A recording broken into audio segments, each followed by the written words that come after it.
नारे हारी जिए हारी, नारे मजदूर जिए मजदूर, नारे मोहाने जिए मोहाने, जिए मोहाने जिए जिए बागड़ी जिए कोहली जिए सिंध के असल हकदार। 21 सितंबर की सुबह पूरे पाकिस्तान में किसी को इस बात पर यकीन नहीं आ रहा था कि मीर मुर्तजा भुट्टो को कत्ल कर दिया गया। और इस बात पर तो किसी को भी यकीन नहीं आ रहा था कि पाकिस्तान पीपल्स पार्टी यानी कि मोहतरमा बेनज़ीर भुट्टो की हुकूमत में उनके भाई मीर मुर्तजा भुट्टो को कत्ल कर दिया गया, और वो भी पुलिस के हाथों।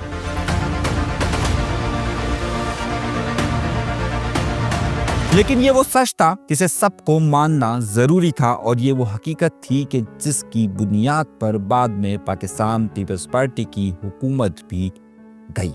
सिर्फ यही वजह नहीं थी, लेकिन आज के प्रोग्राम में अहम मौजू मीर मुर्तजा भुट्टो का वाकया या बेनज़ीर भुट्टो की अपने भाई के साथ चलने वाले ताल्लुकात नहीं, बल्कि आज का अहम मौजू वो है कि जिसने सूबा सिंध की सियासत में खुसूसी तौर पर और पाकिस्तान की सियासत में हर एक को एक नया जाविया दिया है, और वो है मीर मुर्तजा भुट्टो के बेटे जुल्फ़िकार जूनियर का सियासत में आना। हम इस मुल्क के असल हकदार हैं। जो वहाँ पे इस्लामाबाद में बैठे हुए लोग ये तो कुछ भी नहीं है।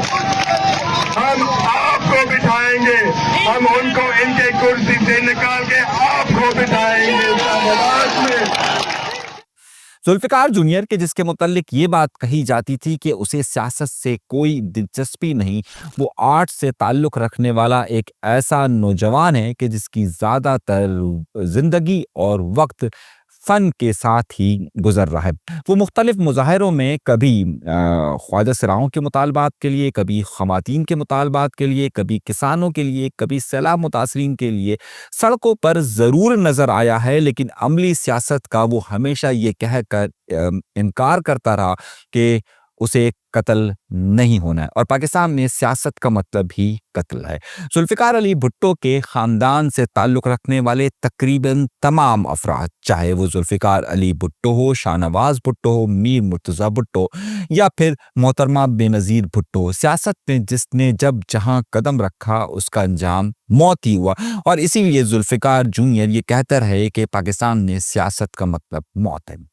लेकिन अब इस मौत को गले लगाने के लिए क्या वो तैयार है, और पाकिस्तान में सियासत की एंट्री की बाकायदा जो उन्होंने अनाउंसमेंट किया है वो उस पर कायम भी रहेंगे, और क्या सियासत में उनका मकाम भी होगा या नहीं होगा, या फिर उन्हें ख़ास तौर पर इस मौके पर पाकिस्तान पीपल्स पार्टी और बिलावल भुट्टो ज़रदारी के सामने खड़ा करने की तैयारी की जा रही है, और ये तैयारी कौन कर रहा है, आज का मौज़ूए गुफ्तगू यही रहेगा, और उसमें बहुत सारे अहम शवाहिद और बहुत सारी अहम चीज़ें हम आपके सामने रखेंगे। लेकिन जुल्फ़िकार जूनियर की सियासत को समझने से पहले चंद अहम नुकात को समझना बहुत ज़्यादा ज़रूरी है। अव्वल, भुट्टो ख़ानदान की आपस की सियासत। दोम, पाकिस्तान की इस्टेब्लिशमेंट के पाकिस्तान पीपल्स पार्टी से रहने वाले ताल्लुकात, और इस वक्त सिंध की ताकत का महवर कौन है। इस सारी सूरत हाल में हमें बात समझ में आएगी कि क्या जुल्फ़िकार जूनियर अपनी जगह बना पाएंगे या नहीं बना पाएंगे। इस सारे मामलात को समझने के लिए सरा सा हम पीछे चलते हैं। मीर मुर्तज़ा भुट्टो के जिनकी पैदाइश 18 सितंबर 1954 को हुई। पाकिस्तान पीपल्स पार्टी में मीर मुर्तज़ा भुट्टो को हमेशा एक ख़ास हैसियत दी जाती थी, लेकिन जुल्फ़िकार अली भुट्टो के जाने के बाद और जुल्फ़िकार अली भुट्टो की गिरफ्तारी और बाद में उनकी फांसी के बाद पाकिस्तान पीपल्स पार्टी में दो सोच बिल्कुल सामने नजर आना शुरू हुई। नसरत भुट्टो ने उस वक्त पाकिस्तान पीपल्स पार्टी की कमांड संभाली, लेकिन वक्त के गुजरने के साथ मोहतरमा बेनज़ीर भुट्टो साहिबा सामने आना शुरू हुई, और उनके दो भाई मीर मुर्तज़ा भुट्टो, शाहनवाज़ भुट्टो ने वो रास्ता अपनाया कि जिसे गोरीला वार का नाम दिया जाता है, और अल जुल्फ़िकार का क़याम सामने आता है। और उसके बाद हाईजैकिंग के वाक़यात या दीगर वाक़यात में ज़िया दौर के अंदर अल-ज़ुल्फ़िकार की गूंज सामने महसूस होना शुरू हुई। यहाँ तक कि दोनों ने एक-दूसरे से अलहदगी का भी ऐलान किया। पाकिस्तान पीपल्स पार्टी की क़यादत उस वक़्त ख़ास तौर पे मोहतरमा बेनज़ीर भुट्टो साहिबा ने मीर मुर्तज़ा भुट्टो की सियासत से अपनी लाताल्लुकी का इज़हार किया और 1988 में जब उनकी पहली हुकूमत कायम होती है, तो उस वक़्त भी जो पहली फ़रमाइश की जाती है पाकिस्तान के मुक़तदरा हलकों की तरफ से, वो अल-ज़ुल्फ़िकार के लोगों की गिरफ्तारी का मामला होता है। ये पहला दौर हुकूमत होता है और इसमें इसमें मीर मुर्तज़ा भुट्टो पाकिस्तान नहीं आ पाते और वो ख़ास तौर पर अपनी बहन पर ये इल्ज़ाम आयद करते हैं कि इस वक्त पाकिस्तान पीपल्स पार्टी में वो तमाम लोग मौजूद हैं कि जिनका ताल्लुक ज़िया-उल हक से, बल्कि वो ये कहा करते थे कि ज़िया-उल हक की बाक़ियात मौजूद हैं। इस पूरे दौर में जहाँ पर अल-ज़ुल्फ़िकार पर कई मुकदमात का ख़ात्मा होता है, लेकिन इस दौर में मीर मुर्तज़ा के लिए रास्ता नहीं निकल पाता और मोहतरमा बेनज़ीर भुट्टो की हुकूमत चली जाती है। दूसरा, फिर उसके बाद नवाज शरीफ साहब का दौर हुकूमत आता है और अल-ज़ुल्फ़िकार पर कायम कुछ और मुकदमात जो उस वक्त मौजूद होते हैं, दोबारा से ज़िंदा होना शुरू होते हैं।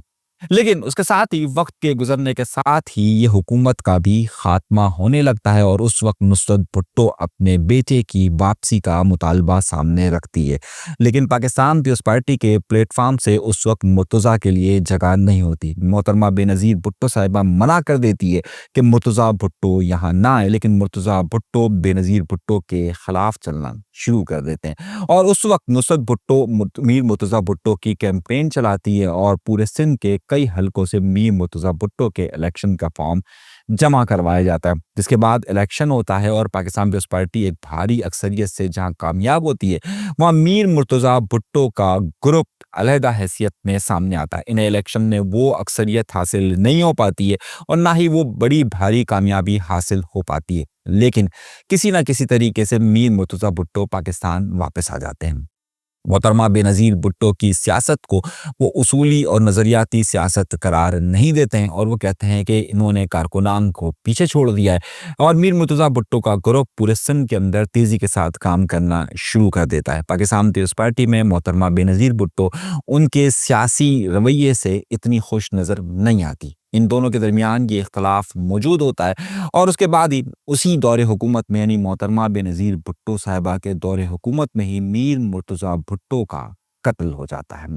ये बात कही जाती है कि शायद मोहतरमा बेनज़ीर भुट्टो और मीर मुर्तज़ा भुट्टो के ख़ानदान के दरमियान रिफ्ट यानी कि ताल्लुकात दोबारा से बहाल हो पाएँ, लेकिन वो बहाल नहीं हो पाते। खुद मीर मुर्तज़ा के बच्चे और उसमें चाहे वो फ़ातिमा भुट्टो या फिर ज़ुल्फ़िकार जूनियर हो या फिर गनमा भुट्टो साहिबा जो उनकी बेगम थी, वो भी बंद लफ्ज़ों में कहीं ना कहीं इस बात का जिक्र करती रही कि इस कत्ल के पीछे पाकिस्तान पीपल्स पार्टी और बेनज़ीर भुट्टो साहिबा का कहीं ना कहीं इन्वॉल्वमेंट मौजूद है। इसी वजह से पूरा दौर हुकूमत परवेज़ मुशर्रफ का गुजरता है। गनमा भुट्टो यहाँ पर सियासत करती है, लेकिन फ़ातिमा भुट्टो और ज़ुल्फ़िकार जूनियर सियासत से दूरी अपनाते हैं, लेकिन इस पूरे दौर हुकूमत के दौरान किसी जगह पर भी इनका एक साथ इलाक़ नहीं हो पाता। इनका एक सेंट्रल पॉइंट ज़रूर होता है और वो है सनम भुट्टो, यानी कि मोहतरमा बेनज़ीर भुट्टो साहिबा की बहन, कि जहाँ पर दोनों का आना जाना है, लेकिन ये भी सियासी इख्तलाफात तो ख़त्म नहीं कर पाते। अब मामला यहाँ आता है कि उसके बाद 2008 में पाकिस्तान पीपल्स पार्टी की हुकूमत तश्कील पाती है। मोहतरमा बेनज़ीर भुट्टो की शहादत का वाक़या होता है। फ़ातिमा भुट्टो उस वक्त इस कत्ल पर अफसोस का इजहार करती है, लेकिन दोनों ख़ानदान फिर भी एक नहीं हो पाते। पाकिस्तान पीपल्स पार्टी के दौरे हुकूमत के अंदर मीर मुर्तज़ा का ख़ानदान सियासत से आहिस्ता आहिस्ता दूर होना शुरू होता है और फिर उसके बाद वो सियासत से मुकम्मल तौर पर दूर हो जाता है। गनमा भुट्टो साहिबा भी जिस तरीके से सियासत कर रही होती है, एज फैक्टर के लीजिए या फिर अब उस तरह की सरगर्मियाँ वो नहीं कर पाती है। उसके बाद 2022 का जब सैलाब आता है तो नज़र ये आता है कि ज़ुल्फ़िकार जूनियर सड़कों पर नज़र आते हैं, मुख्तलिफ सैलाब मुतासरीन की मदद करते हुए नज़र आते हैं, उनके साथ नज़र आते हैं, लेकिन वो सियासत से इनकार करते हैं। उसके बाद कराची में होने वाले कई ऐसे मार्च हैं कि जिसमें ज़ुल्फ़िकार जूनियर नज़र आते हैं, लेकिन वो अलहदा नजर आते हैं। अब जुल्फ़िकार जूनियर ने ख़ास तौर पर जब पानी का मामला हुआ है और जो कैनाल का इशू है उसमें मुख्तलिफ जगहों पर अपने खिताब किए और उसी खिताब के दौरान उन्होंने सियासत में एंट्री का ऐलान किया है और उन्होंने पाकिस्तान पीपल्स पार्टी पर कड़ी तनकीद की है। तो ये हो गया ख़ानदानी पस मंज़र जिसमें ये बात वाज़ेह तौर पर नज़र आती है कि मीर मुर्तज़ा भुट्टो का ख़ानदान और बेनज़ीर भुट्टो का ख़ानदान दो अलहदा जगहों पर खड़ा होगा और फ़िलहाल इन दोनों के दरमियान कोई इलाक़ या इत्तेहाद का नज़रिया सामने नहीं आ रहा। मीर मुर्तज़ा भुट्टो मज़ाहिमत की सियासत करना चाहते थे और बिल्कुल उसी तरीके से जुल्फ़िकार जूनियर भी मज़ाहिमत की सियासत की तरफ जाना चाहते हैं, जबकि मौजूदा पाकिस्तान पीपल्स पार्टी मफ़ाहिमत की सियासत और उसके साथ साथ मुक़तदरा हलकों के साथ मिलकर काम करना चाहती है। यहाँ हो गए ये ख़ानदानी रिफ्ट आपके सामने वाज़ेह तौर पर नज़र आ जाती है। अब आते हैं दूसरे मामले पर, और दूसरे मामले पर यह है कि मीर मुर्तज़ा भुट्टो का जो एक सबसे बड़ा इख्तलाफ रहा वो पाकिस्तान की मुक़तदरा क़ुव्वतों के साथ और पाकिस्तान की एस्टैब्लिशमेंट के साथ रहा। उनके वापस आने के बावजूद भी उनके एस्टैब्लिशमेंट के साथ ताल्लुकात बेहतर नहीं हो सके और इसी की सबसे बड़ी वजह अली सुनारा की उस वक्त की गिरफ्तारी थी। यही वजह थी कि मीर मुर्तज़ा भुट्टो का मामला हुआ और उसके बाद ये बात कही जाती है कि मीर मुर्तज़ा भुट्टो के ताल्लुकात किसी भी दौर में पाकिस्तान के मुक़तदरा हलकों के साथ बेहतर नहीं रह सकें। शायद उसमें मीर मुर्तज़ा भुट्टो का रवैया हो सकता है या फिर मीर मुर्तज़ा भुट्टो की सियासत का अंदाज हो सकता है। लेकिन वक्त के गुजरने के साथ साथ जुल्फ़िकार का मुकम्मल तौर पर ख़ात्मा हो गया और अब जो शहीद भुट्टो ग्रुप है, यानी कि जिसे पाकिस्तान पीपल्स पार्टी शहीद भुट्टो ग्रुप कहा जाता है, उसका अब जुल्फ़िकार का कोई भी वजूद मौजूद नहीं है। तो क्या इस सारी सूरत हाल में जुल्फ़िकार जूनियर को उसी तरीके से एस्टैब्लिशमेंट कबूल कर लेगी जिस तरीके से बिलावल भुट्टो ज़रदारी साहब को कबूल किया गया है, या ये मुमकिन हो सकेगा या ये मुमकिन नहीं हो सकेगा? इस सब का दारोमदार इस बात पर होता है कि जुल्फ़िकार जूनियर किस सतह की सियासत करना चाहते हैं। क्या वो इलाकाई और मज़ाहिमती सियासत की तरफ जाना चाहते हैं या फिर वो इक़्तिदार की सियासत चाहते हैं? इक़्तिदार की सियासत के लिए जुल्फ़िकार जूनियर का मज़बूत होने का मतलब ये होगा कि पाकिस्तान पीपल्स पार्टी के कदम सिंध, जो कि उसका सेंट्रल कहलाता है, जो उसका मरकज़ कहलाता है, वहाँ पर कमज़ोर होना। तो क्या जुल्फ़िकार जूनियर इस वक्त इस ताकत में मौजूद है कि वो सिंध के लोगों को मोबिलाइज कर या फिर सिंध की अशराफिया को अपने साथ मिलाकर पाकिस्तान पीपल्स पार्टी को टफ टाइम दे सकते हैं? तो यकीनी तौर पर यह पाकिस्तान के मुक़तदरा हलकों की मर्जी और मंशा के बगैर इतना आसानी के साथ मुमकिन नहीं होगा। 17 साल दौरे हुकूमत के अंदर पाकिस्तान पीपल्स पार्टी सिंध के अंदर अपने एक बहुत मजबूत कदम रख चुकी है और इस वक्त बज़ाहिर ऐसा नज़र आता है कि इलेक्शन के पॉइंट ऑफ व्यू से या इंतखाबी अमल के हवाले से पाकिस्तान पीपल्स पार्टी का मुकाबला करने के लिए कोई भी सामने इस तरह का चेहरा मौजूद नहीं है कि जिसके पास वो तमाम ताकतें मौजूद हों। यहाँ की ब्यूरोक्रेसी ये समझती है कि पाकिस्तान पीपल्स पार्टी को यहीं पर रहना है। ऐसी सूरत हाल में जुल्फ़िकार जूनियर की सपोर्ट के लिए क्या यहाँ की ब्यूरोक्रेसी सामने आ सकती है या यहाँ की अशराफिया सामने आ सकती है? ये एक बड़ा सवालिया निशान होगा और इस बात का सारा इन्हिसार ये होगा कि जुल्फ़िकार जूनियर किस तरह की सियासत करते हैं और किस तरह से कदम को आगे बढ़ाते हैं। एक तस्वुर ये भी कहा जाता है कि पाकिस्तान पीपल्स पार्टी को शायद अब कोई एक बड़ा धचका देने की तैयारी की जा रही हो या फिर पाकिस्तान पीपल्स पार्टी की 17 साला हुकूमत के दौरान सिंध के अंदर जो महरूमियों का एहसास शिद्दत इख्तियार करता जा रहा है, उस महरूमियों में जहां करप्शन और दीगर मामला सामने आते जा रहे हैं, ऐसी सूरत हाल में जुल्फ़िकार जूनियर का चेहरा एक नई लीडरशिप के तौर पर सामने आ सकेगा या नहीं आ सकेगा? उस सारी सूरत हाल के लिए अब आपको 5 सवालात के जवाब तलाश करने पड़ेंगे। अव्वल, सबसे पहला सवाल ये कि क्या जुल्फ़िकार जूनियर इस वक्त मोहतरमा बेनज़ीर भुट्टो के ख़ानदान यानी कि बिलावल भुट्टो के सामने बिल्कुल खड़े रहेंगे या उनके साथ मफ़ाहिमती सियासत के साथ या उनके साथ चलेंगे? सबसे बड़ा इन्हिसार ये होगा।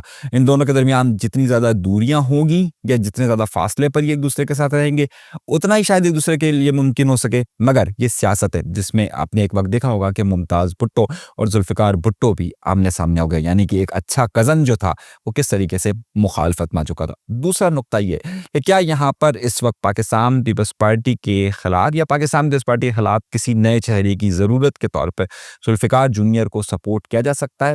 अवामी सतह पर मैं लफ्ज़ इस्तेमाल कर रहा हूँ, अवामी सतह पर क्या एक नई क़यादत को जगह मिल सकती है? जुल्फ़िकार जूनियर क्या उस क़यादत के लिए अपनी एक टीम तश्कील दे पा सकते हैं? ये दूसरा सवाल होगा। और तीसरा सवाल जो अहम होगा वो ये होगा कि क्या इस वक्त की जो मुक़तदरा हलके हैं वो मुक़तदरा हलके जुल्फ़िकार जूनियर को बेहतर तस्वुर करेंगे as compared to Bilawal Bhutto Zardari? ये तीसरा सवाल होगा।